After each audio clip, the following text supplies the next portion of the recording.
محترم حضرات، میں اسلام کے اس نقطۂ نظر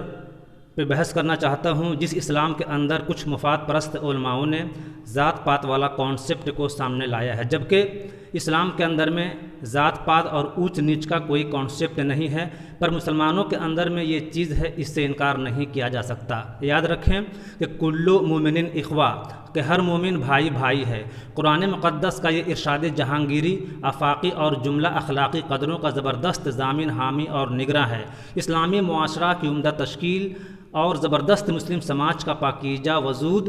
اور روحانی فیوز و برکات کا حسین سرچشمہ ہے۔ متعدد قبائل، عشائر اور مختلف خاندانوں کے افراد و اصحاب کو منظم و متحد کر کے ایک ہی لڑی میں پرو کر قیمتی ہار بنایا گیا ہے، جس کی مثال دنیا کے دیگر ادیان و مذاہب میں نہیں ملتی۔ متعدد و مختلف شعب و قبائل اور کثیر خاندانوں اور خانوادوں میں منقسم کیے جانے کا فلسفہ قرآن کا کتنا واضح،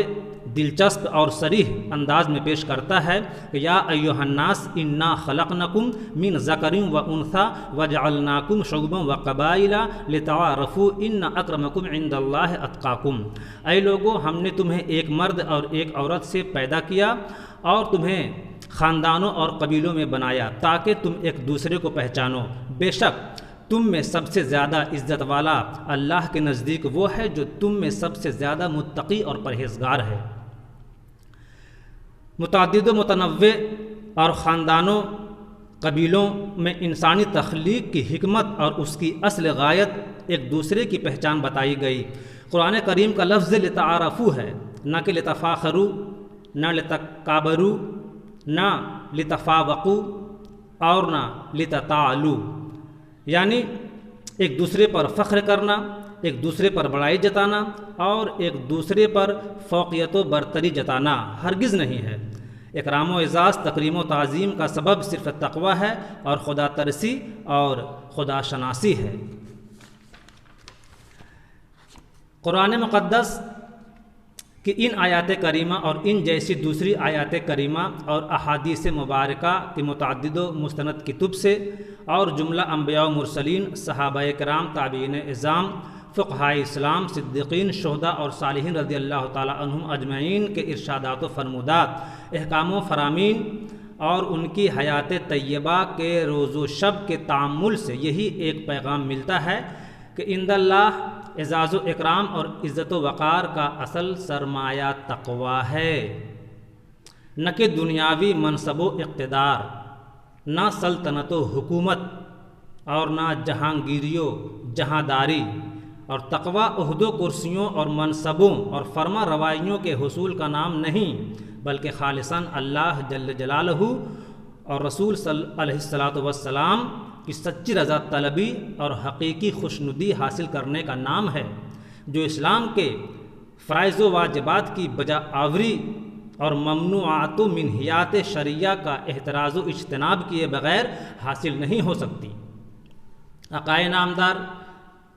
سارے عالم کے تاجدار حضور علیہ السلام کی سچی غلامی، ان سے والہانہ عشق و محبت اور بے لوث فداکاری و جانثاری اور بے غرض ایثار و قربانی کے ساتھ ساتھ ان کے اتباع و القیاد اور طاعت و فرما برداری کا نام اسلام ہے۔ خاندانی جاہ و جلال، حسب و نسب اور برادرانہ فضل و کمال وجہ افتخار نہیں بن سکتی، اور نہ اس پر تفاخر و تکابر جائز ہے، جیسا کہ فقہ کی بڑی بڑی مستند اور معتبر کتابوں میں موجود ہے۔ ابرہ سادات کرام جو حسنین کریمین رضی اللہ تعالی عنہما کے شب نسب پاک سے ہیں، حضور مولائے کائنات اور حضرت سیدہ خاتون جنت رضی اللہ تعالی عنہا کے سچے چشم و چراغ، بلکہ اسلام کی آبرو، عزت اور وقار اور سرمایہ افتخار ہیں، جنہیں ان کے علم و فضل، زہد و تقوی، طہارت و پاکیزگی، کریمانہ اخلاق و عادات اور پاکیزہ کردار، جو ان اکرمکم عند اللہ اتقاکم کے صحیح مصداق اور سچے آئینہ دار ہونے کی بنیاد پر احتراماً، ادباً اور تعظیماً اہل اسلام پاکیزہ خطاب و القاب سے مخاطب کرتے رہے، جیسے ابن رسول، آل نبی، امام اور سید صاحب، اور بالخصوص اہل بیت اعظام اور پنجتن پاک کے نام سے موسوم کرتے رہے، اور ان کے شایان شان تعظیم و توقیر کی جاتی رہی۔ چونکہ خود سرور کائنات صلی اللہ علیہ وسلم سید الانبیاء، سید المرسلین اور امام العالمین ہیں، اور خود انہی کا ارشاد گرامی اور فرمان عالی شان ہے کہ انا سید ولد آدم ولا فخر، میں آدم کی اولاد کا سردار ہوں اور مجھے کوئی فخر نہیں۔ الحسن والحسین سیدہ شباب اہل الجنہ، اور الفاطمۃ سیدۃ النساء فی الجنہ، حضرت سیدنا امام حسن اور حضرت سیدنا امام حسین رضی اللہ تعالیٰ عنہما جنتی جوانوں کے سردار ہیں، اور حضرت فاطمۃ الزہرا رضی اللہ تعالیٰ عنہا جنتی عورتوں کی سردار ہیں۔ مذکورہ بالا احادیث کریمہ سے صرف ان کے فضائل و مناقب کا پتہ چلتا ہے، نہ کہ کسی خاص قبیلہ اور خاص برادری کا مفہوم متعین ہوتا ہے۔ ہر پڑھا لکھا خوب جانتا ہے کہ کسی فرد خاص یا کسی قوم کے لیے القاب و آداب تراشے جاتے ہیں، وہ کسی خاص برادری یا کسی خاص قبیلہ کے لیے مخصوص نہیں ہو جاتے، بلکہ وہ اپنے عموم پر باقی رہتے ہیں، جیسے کہ جناب محترم، عالی جناب، حضرت والا، قبلہ، کعبہ، عالی جاہ، عالم پناہ وغیرہ، اور دیگر الفاظ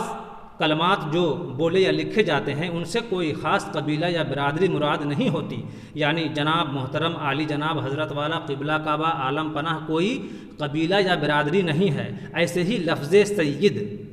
امام کسی خاص قبیلہ یا برادری کے ساتھ مخصوص نہیں ہے، بلکہ جو مرد مومن انا اکرمکم عند اللہ اتقاکم کا سچا مصداق اور آئینہ دار ہوگا اسے بھی کہا جا سکتا ہے۔ حضور علیہ السلام کی بارگاہ اقدس میں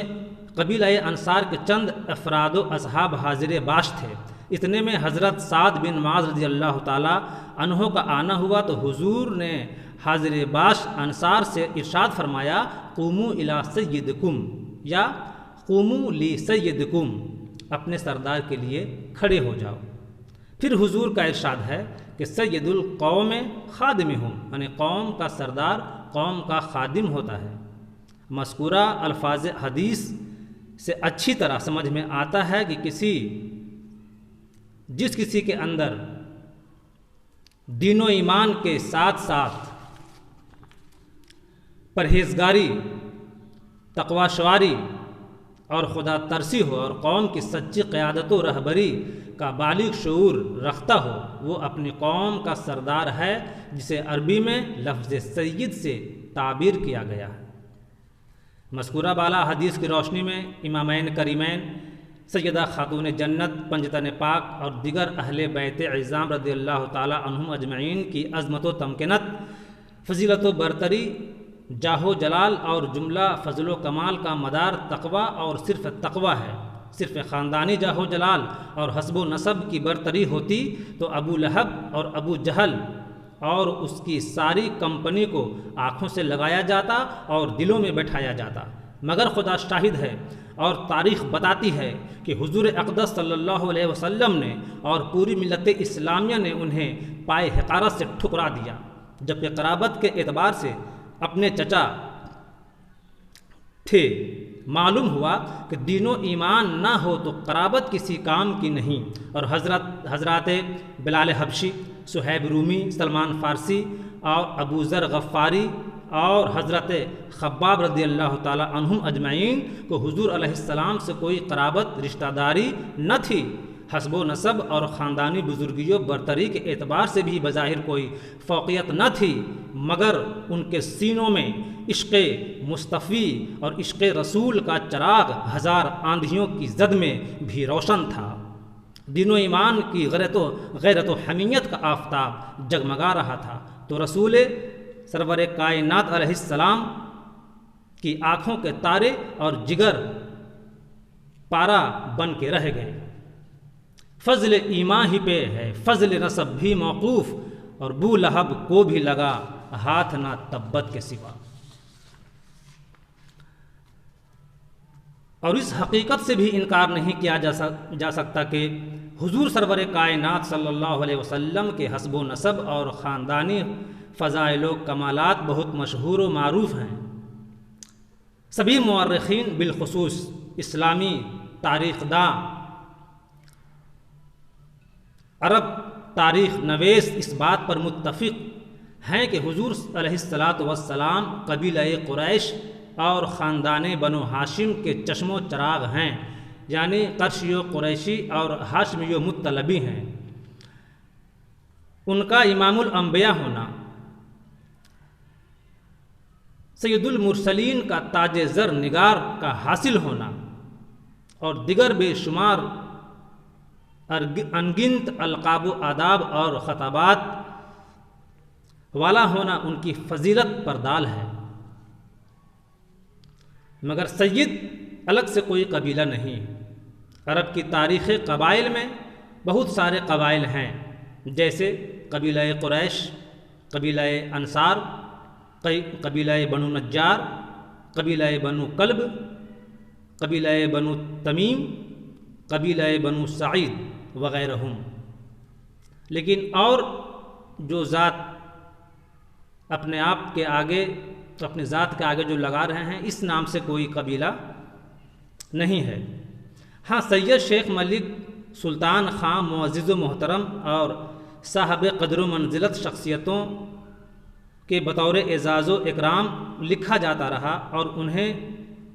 ان القاب و آداب سے پکارا جاتا رہا، اور یہ سارے القاب و آداب اور جملہ خطابات ان کی دینی حیثیتوں اور منصبی و مذہبی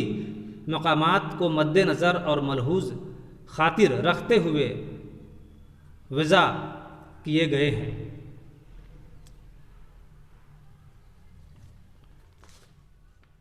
شکریہ۔